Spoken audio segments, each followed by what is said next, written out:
So Mittia asked me on Instagram about progressions towards the wall-assisted handstand push-up. This is a journey that I know only too well because throughout the last 2-3 years before I managed to string a few together, I would just randomly throw myself against a wall and cross my fingers and think, maybe today is the day that I'll magically be able to do it. And I've got 3 lessons which I think will help you. Lesson number 1 is, how strong are you relative to your own body weight?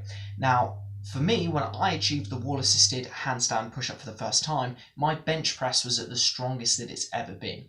Now, I'm not saying that all you need to do to perform a wall-assisted handstand push-up is go big on your bench press, but what I am saying is that general strength is the most transferable quality you can ever have. When my bench press was upwards of 1.5 times my body weight and I was 3 weeks out from a powerlifting meet, that was when I managed a wall-assisted handstand push-up pretty much out of nowhere. I managed to perform a human flag, which I've always wanted to do, and I'll be honest, I didn't train either movement.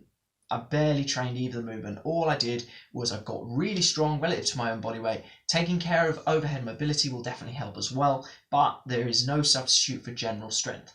My second point is that one of the exercises people use to progress towards a wall-assisted handstand push-up is the pike press-up. Now, this is a fantastic exercise, but it gets butchered for so many reasons. The first reason is ego. People want to move to a feet and hands elevated pike push-up before they've really tapped out all the juices of a regular pike push-up. What I mean by this is that, firstly, people's hamstrings are too inflexible to get their hips on top of their shoulders to make the press more vertical. If you need help with loosening them off, then check out my other YouTube video on the hamstrings. The name eludes me at the moment, but you get the idea. So if your hamstrings are really restricted, then you're going to find getting into, for example, this position incredibly difficult, which means that your pike push-ups are going to be more, for example, or slightly less vertical than what we'd like. So the strength demands of doing a pike push-up from here are not the same as doing a pike push-up from, say, here. So here, my toes are barely contributing to the movement. I can take my feet off. Strength demand is much higher.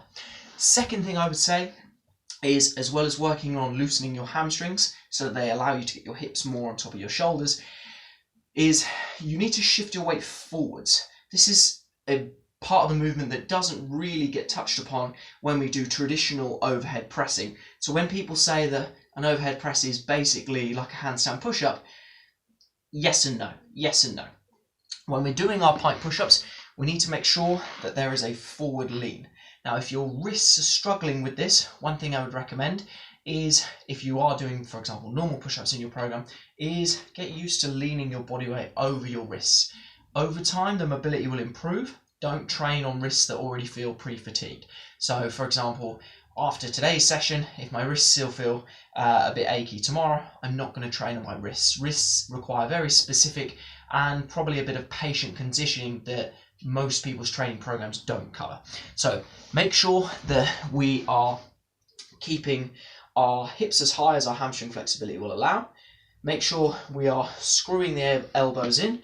So when we're doing our pike push-ups, we don't want to see elbows coming out to the side. What we want to see is the hips as high as we can. So I'm on my tiptoes if possible, elbows coming in and then pressing out. Another useful thing with pike push-ups is to slow the hell down. So I like a 3-second lowering phase, make the toes as light as possible because we're getting our hips as high as possible, and then pausing for a second or two, and then coming back out. So for example, if we can string together, say, 15 reps of our pike push-ups, we're not making them difficult enough. We're probably not getting our hips on top of our shoulders enough. We're probably not leaning forward enough.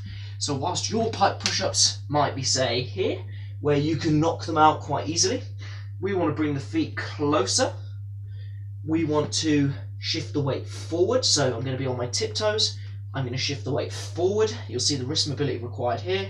Screw my elbows in. 3, 2, 1. Pause for a second or two. And up. Now, I'm not going to lie, I'm still pretty fatigued from doing these yesterday. So that, for me, I reckon I've got about 5 solid reps. That's a strength movement. If I'm putting together, say, 10 or 10 plus, it's more of an endurance quality. We need to make our pike push-ups a strength quality. We need to screw our elbows in the same way we would do for our push-ups, so that we are strengthening our pressing muscles as best as we can. Now, as I flip the camera around, we're going to talk about wall-assisted handstand lowers. Now, if you've never worked on your wrists before, this will be pretty enlightening. If I just get myself in shot here, what we're going to work on now is the wall-assisted handstand lower. A couple of things to note on this. Firstly, how do you measure your progress? If you find that over time you can control the lower for a longer period of time, you are stronger. If you find that you can pause in a position that you previously weren't able to, you are stronger. The closer to the ground you can pause, the bigger the strength requirements. The longer you can pause in a certain position, the bigger the strength and even potentially the endurance requirements.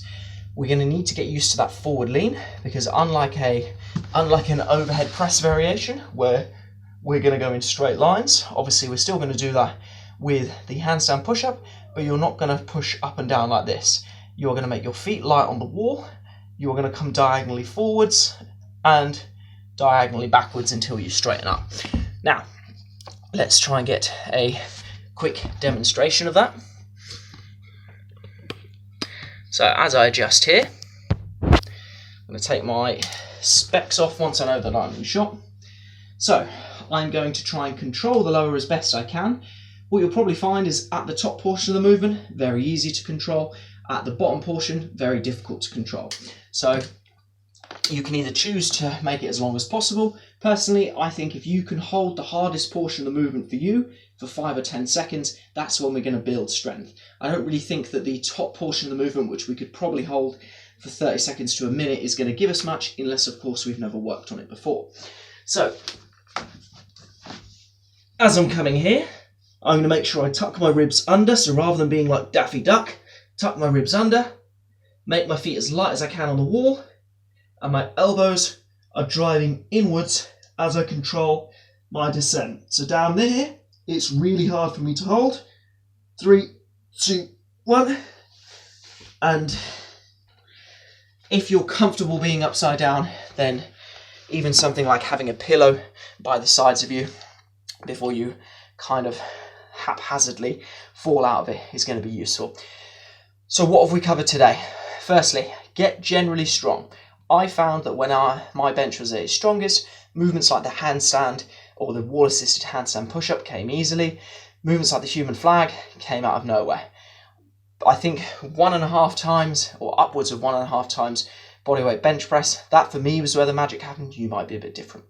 Secondly, get all you can out of your pike push-ups before you try and progress to something you're not ready for. That means controlling the lowering phase. Make it look as pretty as you can, keeping those elbows tucked in, making those feet as light as you can. And also making sure we're working on our mobility if that's an issue for us, so that we can bring feet and hands closer together to up those strength requirements. Finally, with our wall-assisted handstand push-up lowers, we're going to work for either controlling the lowering phase or slowing down the hardest portion of that lowering phase. I quite like slowing it down at the hardest phases, between 5 and 10 seconds, and trying to kill the movement dead. Although you could definitely work with, for example, partial wall-assisted handstand push-ups, initially I think you're better off getting the most that you can out of the pike push-up variations and training these maybe alongside it in low volume. Hope you found that video useful, and if you have, please like it, share it, subscribe to my channel. If you would like a 9-week bodyweight program that eases you into this kind of stuff, maybe you know how to put a weights program together but you're not so sure about the calisthenics side of things, check out my 9-week bodyweight size program, which is available via my Patreon, which I will link down below. Thank you very much for tuning in. Catch you again in the next video.